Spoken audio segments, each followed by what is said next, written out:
evening. This is Maestro with the Dawn of War 2 Retribution Elite Modcast. Today, we have a 1v1 on Calderis Refinery. Our first player is Zensai555, playing as the Orc Warboss.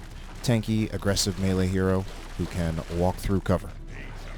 His opponent, we're going to make this name easy on ourselves, and I'm just going to call him Prussian to keep things simple. And he's playing as the Commissar, he was called the Commissar Lord at one point. Now we call him the Lord Commissar. Moderately tanky melee hero. I would say not quite as much as the Warboss. Arguably also like a hybrid tanky melee support hero. There really is no more classic map in this game than Calderis Refinery. It is almost to the point where the map is arguably somewhat boring, with now the game having practically been out nearly 10 years. More than 10 years if you actually view this as an extension of the original Dawn of War 2 rather than of Retribution, whereas this was actually a stock Dawn of War 2 map in vanilla, whereas these days we do also cast a lot of user-made maps, which blend in well with the game too. So then, Orcs versus Imperial Guard. So one of the things that I always personally found a little bit challenging in this matchup is once you get those big shooters on those shooter boys, it will put quite a bit of pressure on the Sentinel. And as the Imperial Guard player, you're going to need to be a little bit more on top of your micro of the Sentinel in this matchup, more so than you would need to be in quite a few other matchups, particularly Chaos. I would even argue, I was going to say maybe Space Marines, but if you're up against like a Tech Marine or something, that's actually quite a bit of range DPS coming out.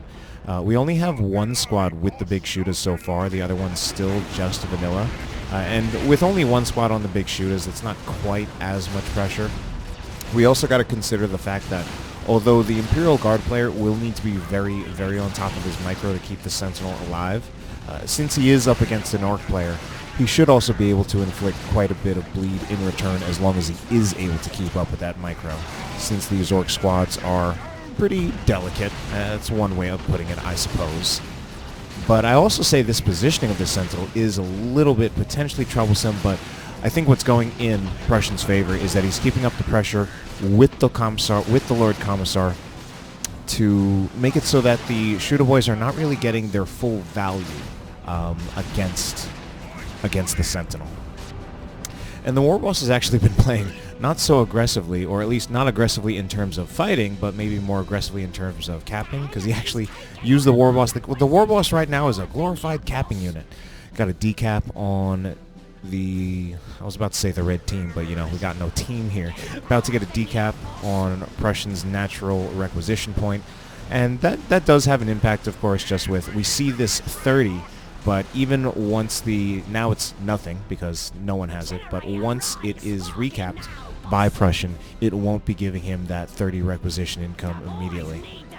So overall, actually a pretty passive game so far between these two players, choosing to play more of the map control game than really duking it out. Not exactly a brawly game yet, but we are going to see these double shooter boys put a lot of pressure on the Sentinel. The repairs are coming in, but the Sentinel can't exactly just weather those repairs, so it will need to move out.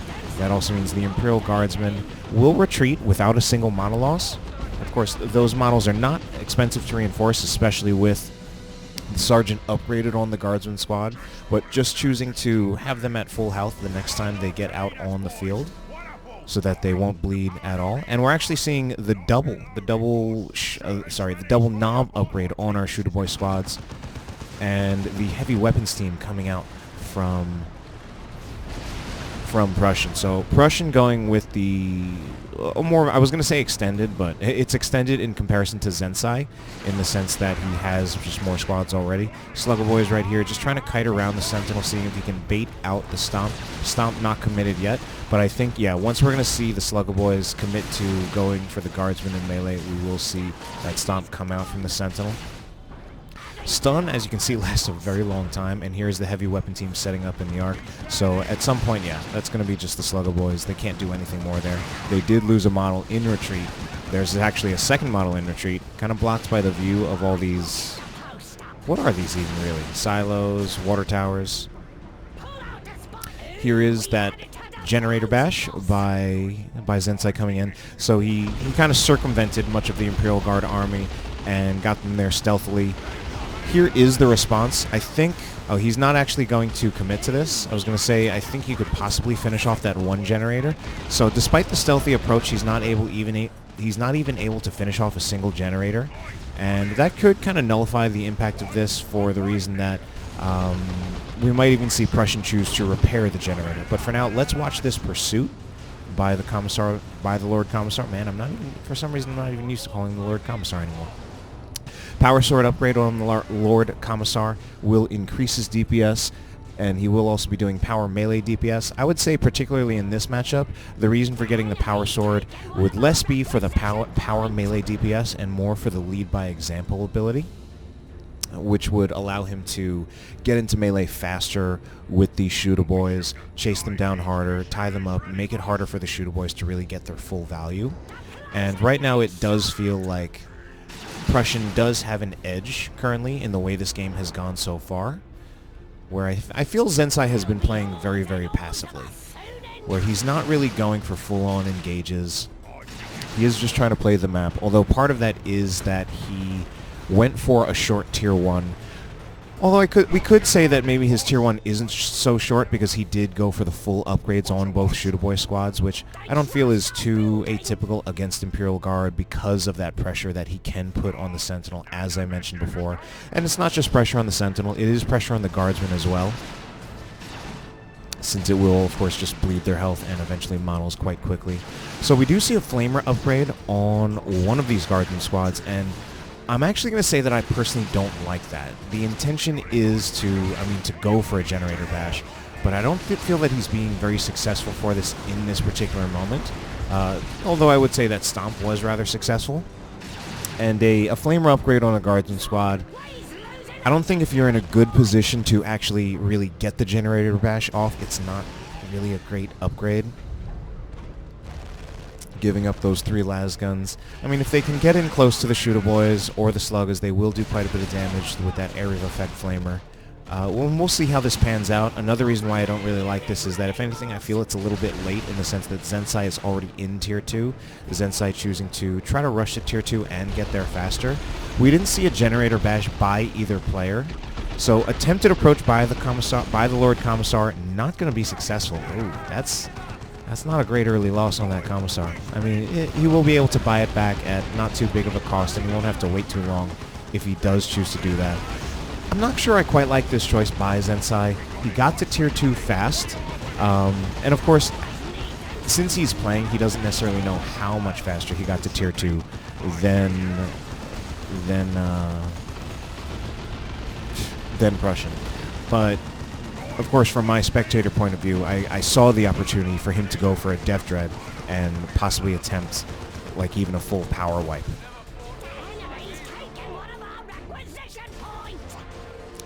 Meanwhile, Sentinel is just kind of idling. Will run around, possibly go for maybe it's more pressure on this shooter boy squad. There is the Commissar Lord. he was bought back. He's now and using the lead by example ability to get into melee. So that lead by example ability gives him a speed buff, increases his speed by 2, and does cause him to, ooh, quite a weird boy shot there, does cause him to do special attacks with all of the strikes as long as the ability is active. Quite a lot of pressure put on this weird boy. So the weird boy was picked up, and we did see that he is definitely doing quite a bit of damage with each of his individual attacks against the Guardsmen. But we're also seeing a lot of pressure put on one as well. So now we're seeing upgrades on the Warboss. These are interesting upgrades with the Power Claw. I mean, the Power Claw that's actually not so surprising. It's just a powerful melee weapon. 95 DPS heavy melee. Potentially useful if we do see a Chimera come out. But that's not what we're going to see come out. Instead, we're going to see the Ogrins come out. Now, what I like about the Ogrins is that they do have special synergy with the Commissar Lord. One of the combinations, and there it is, right, I was actually going to say, but he picked it up before I could even finish my sentence, is the Bionic Eye. So the purpose of this is to use the Inspired Determination on the on the Ogrins. It will kill one of their models, but it will also make the squad extremely powerful in return. It's a known combo that has actually existed for a very, very long time. Let's even see if these Ogrins can finish off the Sluggers. Sluggers do have a knob as well as the burners, so that would be a big loss if that does happen. Meanwhile, the heavy weapon squad is suppressing 3 different units. Heavy weapon squad has retargeted to the Warboss because he's getting in closer. Warboss now in a little bit of trouble. Actually, now I'm liking the spiky armor. I kind of doubted it before, but it makes a little bit more sense up against the Ogrins, but he's going to go down against the Ogrins anyway. So spiky armor, returning damage to squads that will, or even just any units that will attack the Warboss in melee. So against the Ogrins, that makes a little bit more sense. Commissar Flare goes in, reducing the range. Weird Boy is not able to get off a basic attack to knock down the heavy weapon squad. And that's just going to be a full retreat from all the orcs. So that will be Prussian regaining control of the map when he arguably already had control of the map, but what he's lacking control of is his natural victory point. It's actually surprising how many backcaps Zensai has been going for, especially considering that Calderis Refinery is arguably a map that is harder to backcap on because you have to go for this circuitous route to get to the natural victory point. Meanwhile, speaking of those backcaps, or decaps, Commissar Lord will just get a decap on the natural victory point for Zensai. So the heavy weapon squad has also been having quite an effect. It has, I think this actually has been the key unit in the game right now, and I also like this refractor field pickup, since at the moment the best counter that Zensai did have until the refractor field upgrade would have been the Weird Boy using even just his regular attacks to knock down the heavy weapon squad. Once this heavy weapon squad has the refractor field active, that will no longer be an option. You might even have to do something like commit the warp vomit to that, which, I mean, at this point it's not that big of a deal. But he has been upgraded with the warpath. We are seeing another attempted approach, but again, just getting suppressed by the heavy weapon squad. Basic attack from the Weird Boy goes in, does not knock down, although eventually the damage pressure will be enough that this heavy weapon squad does need to get out of there, or it will just straight up be wiped, which would be really sad because, as I said, I felt it had been the key unit. So kind of a mix in... Oh, here is that Inspired Determination actually being active, upgrading to get their Bonehead. Oh man, did he accidentally execute the Bonehead? Typically you don't want to upgrade to execute the Bonehead leader, but we did see the effect of the Inspired Determination in that particular engagement. Now also a War Truck coming out, also being immediately upgraded to the Reinforced Plating. So the War Truck, I like the War Truck in the sense that since it is such a cheap upgrade, it is like a quick way for Zensai to get more of an advantage in terms of his unit count. And that's also something that could potentially facilitate future generator bashes. Here is an actual generator bash, this one actually done by Prussian. And again, trying to get some value out of this Flamer Guardsman. He'll get a second generator, and then we're just going to see the immediate retreat after that. If he stays any longer, he would probably have lost that squad. Because we did see that the Sluggers actually did so much damage, even considering dropping their health down from like 60% to about 15% from that flank. But look at... I mean, Zensai keeps on getting the natural victory point for Prussian, or at least sometimes just getting the decap, but he's still heavily behind in victory points. Prussian's still with 440, it's going to be 445 to 290. Oh, Weird Boy shot unfortunately misses, does not scale well into going up the terrain. And Prussian does not have a whole lot in terms of vehicle counters at the moment. There is that Commissar Flare. We're seeing that get a lot of value, just decreasing the range of all of the squads. And then here's the approach. The Inspired Determination has been used, this time not executing the Bonehead leader. But I feel the support for the Ogrins isn't great at the moment, but they are managing to do quite a little bit. They're going to take that out. Unfortunately, it stopped being microed and a complete whiff on the Warp Vomit. So we're seeing the value that these Ogrins get with that Inspired Determination combo. I think they need to go soon, though, because they've already lost... I mean, they lost a model. One of them was gone, although they're going to get another kill on the Sluggers. So actually, this is getting quite a bit of value. Big losses for Zensai at the moment. He's keeping the Ogrins in here. Since the Ogrins do have the super heavy infantry armor, they're taking quite a bit reduced damage from the Shooter-Boys. Shooter-Boys still out here. They're getting roasted alive by those Flamer Guardsmen. Flamer Guardsmen actually perhaps having more of an impact than I had anticipated. Got 2 generators. I don't think, yeah, I mean, Zensai actually has not gotten any generators back here. Mines have been placed on the ground. I'm not quite sure about that one. I mean, once the Warboss tries to, like, just walk over it, he'll get knocked down, and that'll be silly and funny. But I feel like once the Shooter-Boys move in here, they'll detect those real quick. Let's see how many more he walks over before that happens. Another pair of mines. And here's the approach by the Flamer Guardsman.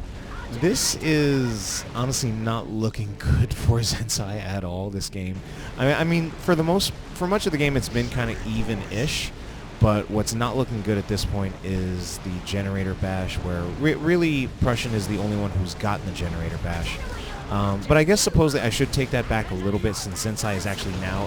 Zensai has actually been ahead in tech the whole time, in part because he chose to buy less, at least in Tier 1. But I don't feel that it's really paid off for him. So Weird Boy is still out. We did see that Prussian actually lost the heavy weapons team. We're going for an artillery spotter squad. Ooh, that's actually not going to be that good considering the upgrade we see from Zensai. And at the moment, the only real answer that Prussian is going to have to that would be the Commissar. Well, no, sorry, the Ogrins. Let's see, the Commissar Lord. Yeah, he still has the Power Fist. So there's not a whole lot that he does to that. We could see the Xenos Power Claw upgrade. We could even see the Fist of Brachus. But I think he needs to get squads or vehicles. I wonder what Prussian is waiting for. Because the looted tank is already here. Although my big concern about the looted tank, I gotta say, is we saw how easily actually the Ogrins took down the war truck.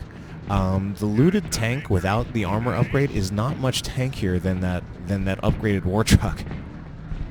Only 650 hit points. Alright, at this point I'm pretty sure Prussian knows. But he's really waiting. Okay, yeah, he was waiting for a Lehman Russ, which, I mean, if I'm honest, I think the Lehman Russ, especially if it upgrades to a Vanquisher, I think it kind of outclasses the looted tank in the head-to-head. He's going to commit to this. I don't know if I like even to commit to this. I mean, the Ogrins are already at about only 50% health. They get knocked over by the Warp Vomit. I think this should just be a straight-up retreat from everything. I don't think it's worth it to keep the Ogrins in here. Commissar Lord, he can knock a few people down, but I don't think this is much. Okay, he's going to commit to it anyway. Restore his health from the Inspired Determination, and now they're going. But they are targeting the squads and not the looted tank. Okay, they chase off one of the Shooter Boy squads. I really feel like the goal here is to scare the looted tank off. Chooses to focus on the squads, an Ogren model goes down, and actually it was the Bonehead leader. Unless the Bonehead leader was executed first. We even saw a special attack by the Weird Boy. It's not often you see the Weird Boy special attack, given that he's, for the most part, a ranged unit. And here is a Castrican squad as well. So I was wondering, I thought we might have seen like another heavy weapon team, and I personally feel that another heavy weapon team could be a good idea. If anything, I'm a little disappointed that he lost his original one, because I feel it would have been helpful to keep that around. So finally we're going to see some generator bashing with the looted tank just targeting, but the looted tank now is idling, dropped his micro, probably focusing more here with the Warboss. I don't feel this, well, I mean, I guess this buys the looted tank space, and as long as he can get out of there without dying, yeah, and he gets out of there without dying, so I guess that's not too bad. Buys the looted tank space, gets another generator. If he's really paying attention and doing this quickly, he should be able to get another one, but I think just the micro's being dropped. Gets the Weird Boy out of there, and decides to just move the looted tank back. And probably just a smart choice. Lehman Russ has not been upgraded with a Vanquisher. Now, I say Vanquisher. Vanquisher is not necessary. The Vanquisher would just really give it superiority over the looted tank, especially as long as this looted tank is not upgraded with armor. But we've actually got a squad of knobs coming out for Zensai. Already being upgraded to meaner and greener. That's definitely the key upgrade for the knobs. And the knobs are always a fearsome unit, but they do definitely have special synergy with the Warboss rather, with his global abilities. My God, can't talk in terms of Ard Boys and User Choppas. Although that's not to say that he doesn't have some synergy with the Commander Knob as well if he does decide to hide them. But anyway, engagement is going to be active. The Knobs are invulnerable at the moment, so they are kind of winning against the Ogryns, and that's pretty crucial given that the Ogryns, with the death of the heavy weapon team, the Ogryns have really now become the key unit for Prussian. Although arguably we could say that role now goes to Lehman Russ. So Ard Boys on the Knobs, deciding to stick it out against the Ogryns. One Knob goes down. He's actually just going to let the Knobs die. Oh, he's trying to upgrade to the Knob, and he doesn't get the upgrade. Meanwhile, we are going to see the Castricans moving in, actually upgraded to the Plasma Gun. I mean, the reason for that, of course, is to deal with the Knobs, but the Knobs are dead now. And now we're just going to see these two tanks duke it out. I think the Lehman Russ wins this, even with the default battle cannon, but I think he needs to be careful about getting jebaited. Because well, actually, you know what? He definitely has a kill on this looted tank. The question is, I thought he did. No, he doesn't. And the approach from the Warboss is actually going to deter the looted tank. I think it's now worth it for Zensai to back off before the Warboss loses too much health. Otherwise, he's going to leave himself in a position where he's going to need to retreat the Warboss, and then the Warboss won't be able to join in. Actually, it looks like he's committing to the engagement now, even though the looted tank has no health. I don't think that was the choice. The Warboss might even go down now, and that's also something that could spell the end of the game. And he does go down. That's not good. I hate to be Captain Obvious here, but... And in fact, Zensai does call GG in that one. And that will be the end of the game. Okay, so not bad. I'd say this... I guess this was probably more of like a mid-level 1v1, but nevertheless, I hope you enjoyed it. Have a good night.